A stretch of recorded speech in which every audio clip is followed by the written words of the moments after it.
Sud Radio, l'invité politique,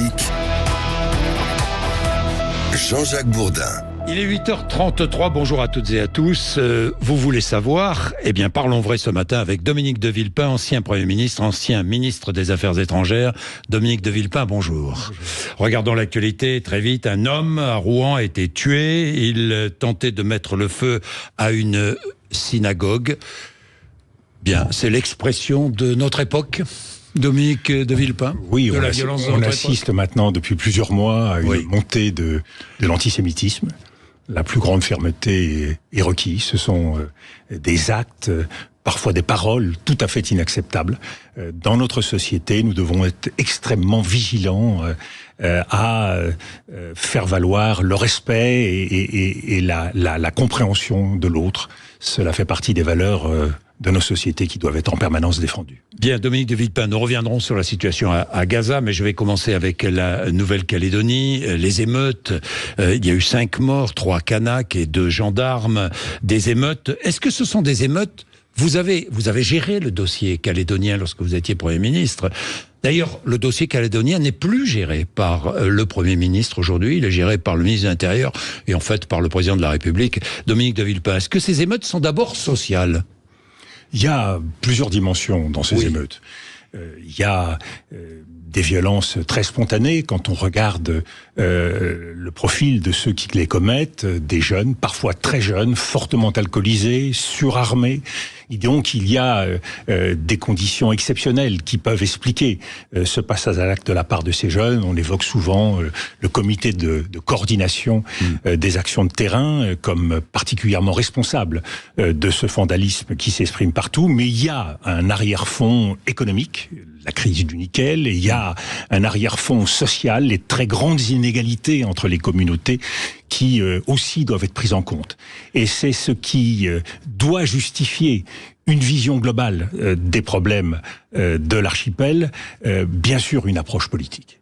Le temps est une donnée incontournable et c'est ce qui a été respecté pendant près de 40 ans pour lancer un processus au long cours. Ce qui ne l'est plus.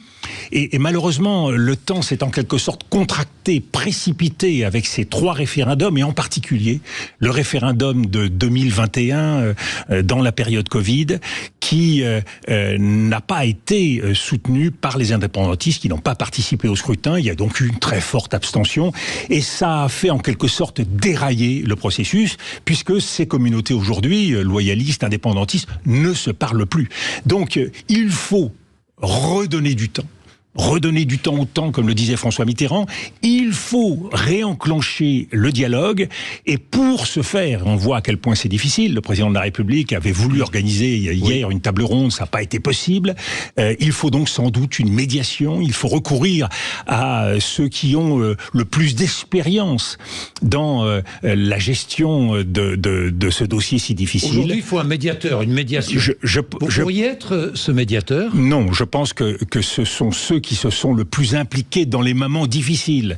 Moi, j'ai été Premier ministre dans une période où le dossier n'était pas un dossier ouvert, grave. Mais qui voyez-vous pour il y a plusieurs anciens Premiers ministres, on les a cités, ils se sont d'ailleurs exprimés. Monsieur Ayrault, Édouard Philippe, Manuel Valls, ils sont plusieurs à s'être exprimés. Il y a plusieurs personnalités. C'est un collège d'ailleurs d'anciens Premiers ministres, pourquoi pas ? Pourquoi pas Oui.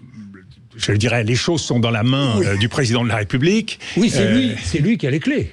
Aujourd'hui, aujourd'hui, il est obligé, en quelque sorte, de par la gravité des actes qui sont commis sur ce territoire, l'ampleur des dégâts économiques, mais bien sûr, au premier chef, les morts, 5 morts, 2 gendarmes, c'est une situation absolument dramatique. Il faut donc arrêter cette spirale. La nuit dernière a été plus calme. Il faut souhaiter que... On rétablit l'ordre, et ensuite des renforts ont été appelés.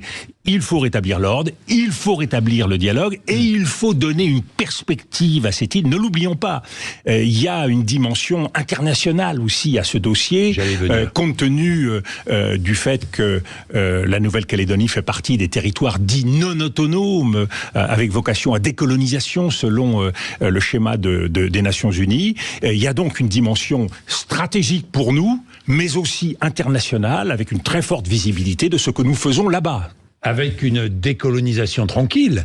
Est-ce que la Nouvelle-Calédonie doit aller vers une décolonisation tranquille jusqu'à une large autonomie ou l'indépendance ? Toutes les options sont ouvertes. Et ce qui est certain, c'est que le processus a dérapé sur le dégel du corps électoral. Il faut pas être C'était une faute de vouloir dégeler le corps électoral. Il ne faut pas être un grand spécialiste de la Nouvelle-Calédonie pour comprendre que le corps électoral sur un territoire comme celui-ci, il a une dimension symbolique considérable. Et donc, c'est un enjeu politique considérable, puisque c'est le rapport de force électoral et la capacité à choisir son avenir pour les loyalistes et les indépendantistes. Donc, c'est quelque chose qu'il faut surveiller comme le lait sur le feu. On a sans doute été trop vite, les choses ont été précipitées, il faut les reprendre, redonner une perspective à chacun, replacer le dialogue au cœur du processus et à partir de là, voir quel est l'horizon en termes d'années, mais aussi en termes de points de sortie qui pourra être accepté par l'ensemble des communautés. Qui vivent en Calédonie et qui sont en Nouvelle-Calédonie, qui sont arrivés après 1998, ne comprennent pas qu'ils ne puissent pas voter. Alors, ils ne comprennent pas. Pour nos auditeurs, il faut préciser qu'il s'agit des élections provinciales. Élections provinciales, vous avez raison. L'ensemble du corps électoral est sollicité pour toutes les autres élections, nationales. Donc c'est le corps provincial, et évidemment, dans un territoire qui est marqué par l'héritage colonial, on peut comprendre que c'est un enjeu absolument fondamental et il faut veiller à faire les choses en douceur si on veut éviter l'explosion qui ruine des années d'efforts. 40 années depuis les accords Matignon, 30 années depuis les accords de Nouméa. Il faut véritablement être d'une prudence extrême et relancer les processus. J'ai parlé du processus politique, il y a le processus institutionnel qui est quel statut au final. Il y a un processus économique parce que la crise du nickel, elle est évidemment très douloureuse. Le nickel, quand j'étais à Matignon Premier ministre, c'était $50 000 la tonne. Aujourd'hui, nous sommes autour de $20 000. C'est vous dire à quel point l'impact économique est dramatique. Et puis, il y a cette dimension sociale avec des jeunes qui sont en déshérence qu'il faut essayer de rattraper. C'est un enjeu aussi tout à fait considérable. Avec l'enjeu aussi de la situation géopolitique de la Nouvelle-Calédonie, comment regardez-vous toutes ces accusations contre l'Azerbaïdjan ou la Chine qui joueraient, qui s'ingéreraient dans les affaires franco-française. Alors vous avez raison de le rappeler. Nous parlons d'un archipel, mais il n'est pas complètement isolé cet archipel. Il est dans la région la plus stratégique du monde, c'est l'Indo-Pacifique. Et donc par définition, ça suscite des convoitises. Elles ne sont pas nouvelles. L'Australie avait été en son temps accusée d'ingérence. Aujourd'hui, vous l'avez évoqué, il y a bien sûr l'Azerbaïdjan, la Chine, il y a aussi la Turquie. Mais j'allais dire, ça fait partie du jeu, des données du monde d'aujourd'hui. Nous sommes dans un monde mondialisé, avec des tensions mondialisées, des rivalités mondialisées. Alors que l'Azerbaïdjan, parce qu'il considère que la France lui fait une très mauvaise manière dans ses relations avec l'Arménie, essaye d'agiter le chiffon rouge sur ce territoire, que la Chine, qui a des convoitises, puisque la Chine est un des grands leaders mondiaux dans le domaine du nickel avec l'Indonésie, que la Chine soit intéressée par l'évolution de ce territoire, j'allais dire, ça fait partie des choses normales, en tout cas compréhensibles. Ce qu'il faut, c'est marquer clairement, reprendre le contrôle des choses d'abord, marquer clairement notre souci de défendre notre souveraineté là-bas, et je crois admettre que ce n'est pas ces ingérences qui sont responsables de la situation actuelle. Vous savez, moi, je me méfie beaucoup de la logique des boucs émissaires. Il faut véritablement regarder les choses en face. Il y a des facteurs intérieure qui justifie que les choses aient ainsi dérapé, que certains cherchent à en profiter. C'est regrettable. À nous d'être exemplaires dans la conduite du processus. Nous ne pouvons pas nous permettre de perdre Kharkiv. Ce n'est pas moi qui le dis, c'est Volodymyr Zelensky. Kharkiv, deuxième ville d'Ukraine, 1 million d'habitants. La Russie à l'offensive en direction de Kharkiv. Vladimir Poutine ne doit gagner sous aucun prétexte. Encore une fois, ce n'est pas moi qui le dis, c'est le président de la République. La Russie ne doit gagner sous aucun prétexte, Dominique de Villepin. Ce serait effectivement dramatique que d'imaginer que la Russie puisse être récompensée pour son agression de l'Ukraine. Et donc, nous avons vocation à permettre à l'Ukraine de se défendre, sachant qu'il y a aujourd'hui au moins 4 grandes difficultés auxquelles l'Ukraine est confrontée. Première difficulté, c'est les livraisons de matériel. Les États-Unis ont en partie réglé, en tout cas dans l'avenir, ce problème en acceptant de faire passer un paquet important sur le plan financier. Mais ces livraisons ne sont toujours pas arrivées. Et tous les jours, les Ukrainiens se plaignent d'être en situation de manque de munitions, de manque de moyens. Donc ça, c'est un premier élément. Il y a un deuxième problème pour les Ukrainiens, c'est la question des effectifs. J'allais dire ça, c'est un problème ukrainien. C'est la question de la mobilisation. Aujourd'hui, ils veulent faire baisser l'âge du recrutement à 25 ans. Toutes les guerres que nous avons menées, et les jeunes appelés étaient sollicités beaucoup plus jeunes. Il y a une question d'unité nationale et il y a une question de risque de division politique aujourd'hui en Ukraine. Dès lors que les choses sont difficiles, tout se complique. Et il est très important que l'Ukraine arrive à tenir bon et arrive à maintenir le moral de la population et le moral de l'armée. Et il y a un dernier point de faiblesse aujourd'hui de l'Ukraine, qui est un point de faiblesse stratégique, qui est le défaut d'anticipation. Qu'est-ce qui s'est passé à Kharkiv ? Eh bien, les lignes défensives n'ont pas été suffisamment renforcées. Et de ce point de vue-là, il y a eu un effet surprise dans l'initiative prise par les Russes. Donc, il est très important de faire cela. Nous devons faire notre part. Et de ce point de vue-là, je suis heureux que la réflexion se soit portée, ou se porte davantage, sur la question de la défense anti-aérienne. C'est véritablement un des problèmes majeurs auxquels l'Ukraine est aujourd'hui confrontée. Espérons que les livraisons de matériel rapidement puissent se faire, mais je crois qu'il ne faut pas de fuite en avant. Et donc, il faut poser les bonnes questions au bon moment.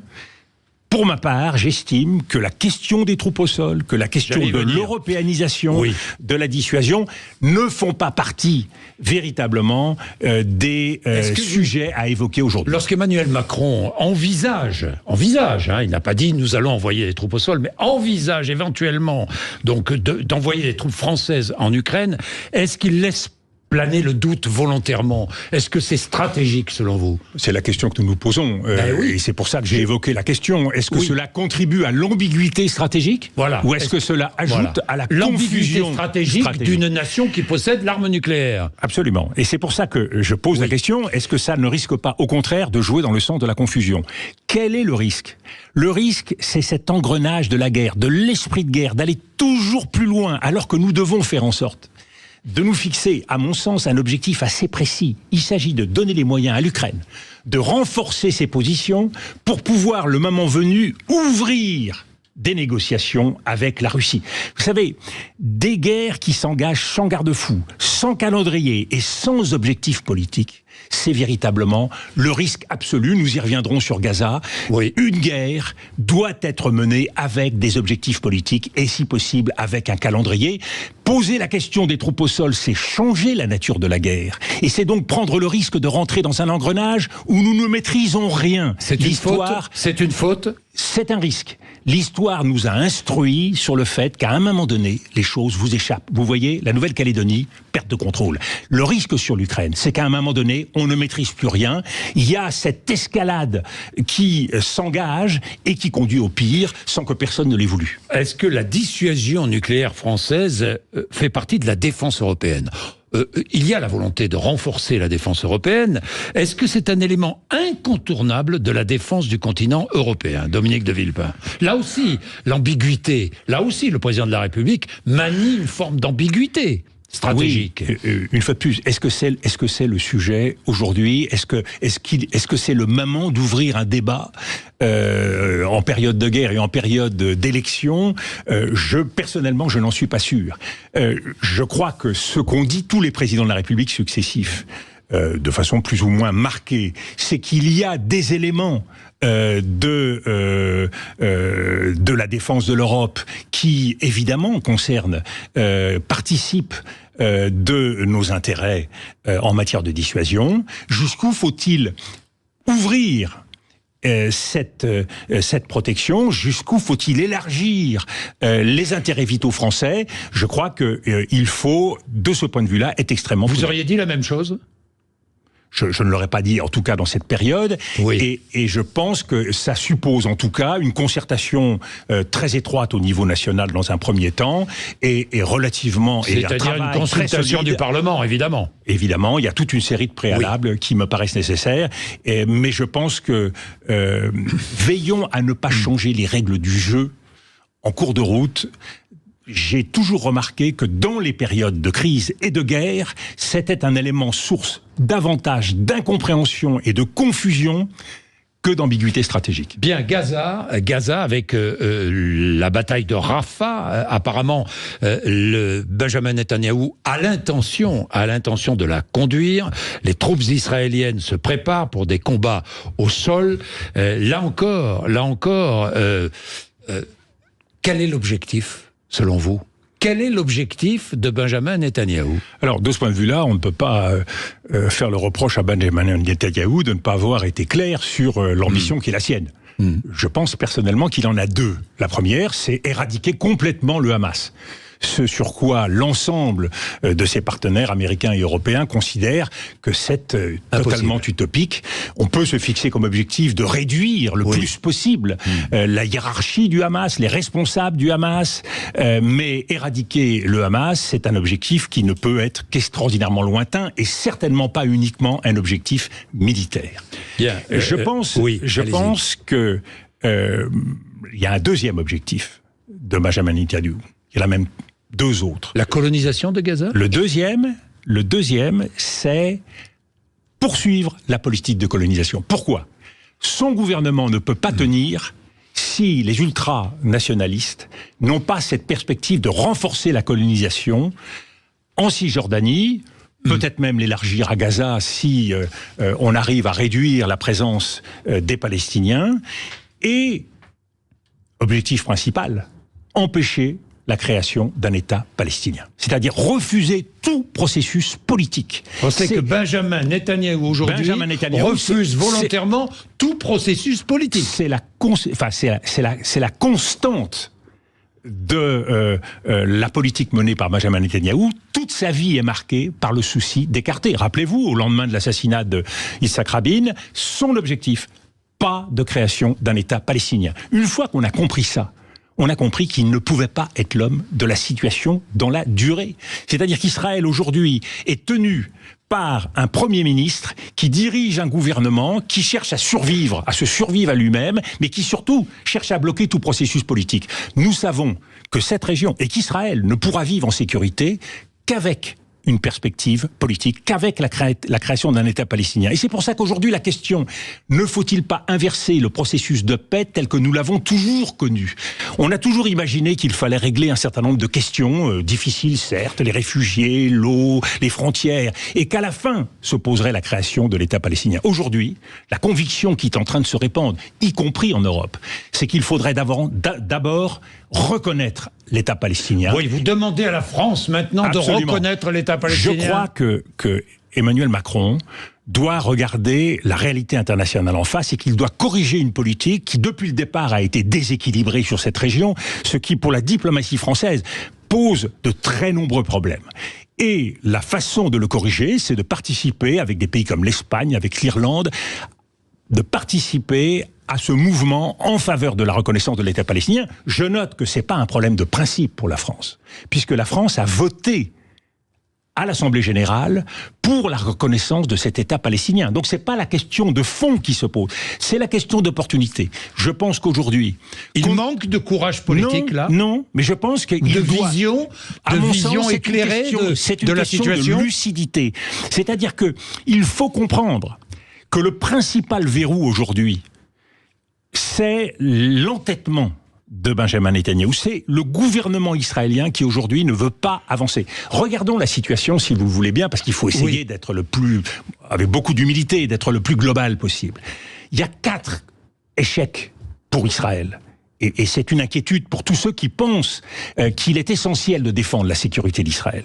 Le premier échec, c'est un échec en matière de sécurité, c'est le 7 octobre. Où, parce qu'on a dégarni les abords de Gaza pour renforcer les effectifs en Cisjordanie, eh bien le 7 octobre a été rendu possible, défaut de renseignement et défaut d'anticipation. Il y a un échec militaire, on voit bien, ça fait plus de 7 mois que l'armée israélienne patrouille dans tous les sens la bande de Gaza avec des destructions incroyables.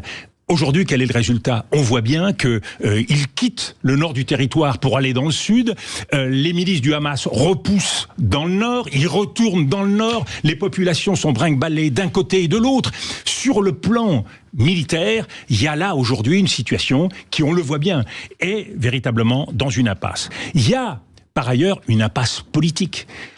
On ne voit pas comment le processus peut aujourd'hui se débloquer. C'est une guerre sans fin qui est engagée. C'est une guerre sans perspective. Et donc c'est le désespoir qui, à un moment donné, va conduire cette guerre à s'élargir, à devenir régionale. C'est peut-être ce que souhaite Benjamin Netanyahou, parce qu'il connaît la menace qui pèse du côté du Liban, il connaît la menace des milices irakiennes et syriennes, il connaît la menace du côté des Houthis et surtout de l'Iran. Donc est-ce que l'arrière-pensée, c'est d'élargir le conflit? Et puis enfin, il y a un échec diplomatique. L'isolement d'Israël s'accroît tous les jours. Je veux bien croire qu'Israël, le gouvernement israélien s'en moque et que la résolution et la détermination d'Israël est suffisamment grande pour gérer tout seul. Mais quand on voit que les Américains sont amenés aujourd'hui à suspendre des livraisons de bombes, des bombes d'une tonne. Je ne sais pas si vous imaginez les dégâts que cela fait, des bombes d'une tonne sur un territoire qui est déjà ravagé.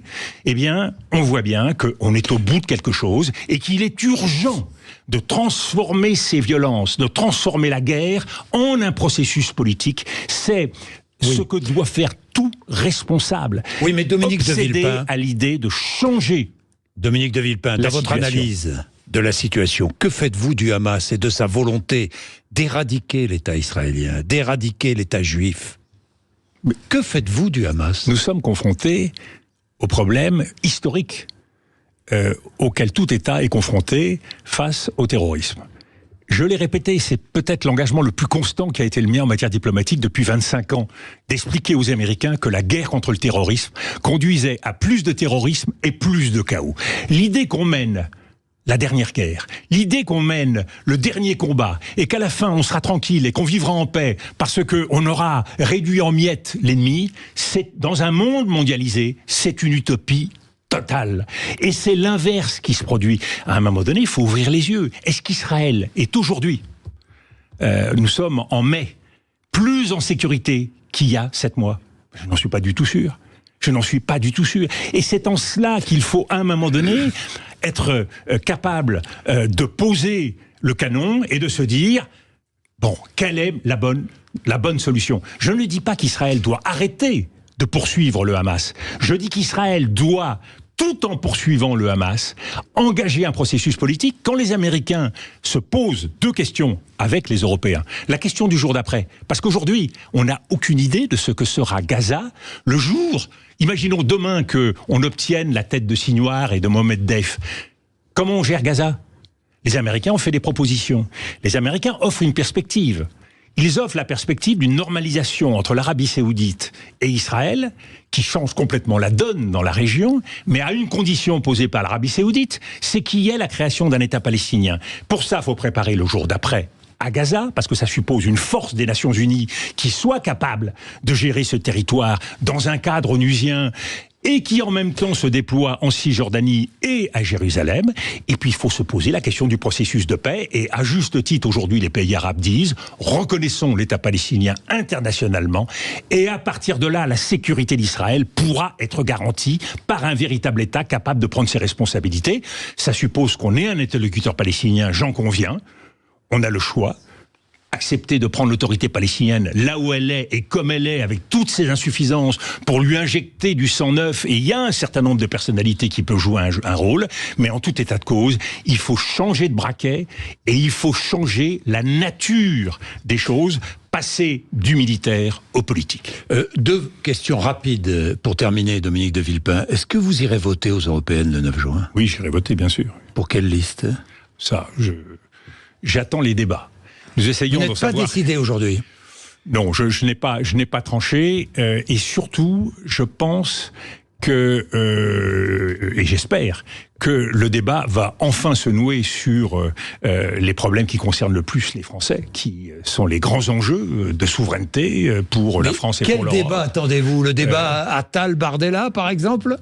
Ça fait partie du jeu, mais disons, attendons véritablement que vous n'êtes pas donc, vous n'avez pas choisi. Attendons que tout soit sur la table pour savoir ceux qui sont le mieux à même de porter la défense des intérêts de la France en Europe et une vision de l'Europe à un moment stratégique pour l'évolution de l'Europe. Dans les prochaines années, c'est la question de l'élargissement qui va se poser, qui va changer la nature de l'Europe. C'est la question de la réforme. Favorable à l'élargissement. C'est la question de la réforme institutionnelle ou pas ? Je suis favorable à l'élargissement compte tenu des drames que vivent l'ensemble de ces pays, mais à des conditions qui garantissent à cette Europe de pouvoir fonctionner. Si l'Europe ne se reprend pas sur une base beaucoup plus resserrée d'États capables de déterminer un processus de décision, de reprendre en main véritablement les grands enjeux et de faire en sorte que cette Europe marche, on voit bien ses insuffisances en matière budgétaire, en matière de marché financier, en matière d'immigration, il y a là toute une série de sujets qui doivent être enfin traités. Donc vous prononcerez les derniers jours. Vous m'inviterez la veille. Merci Dominique de Villepin d'être venu nous voir. Il est 8h59, vous êtes sur Sud Radio. 0826 300 300 pour réagir évidemment.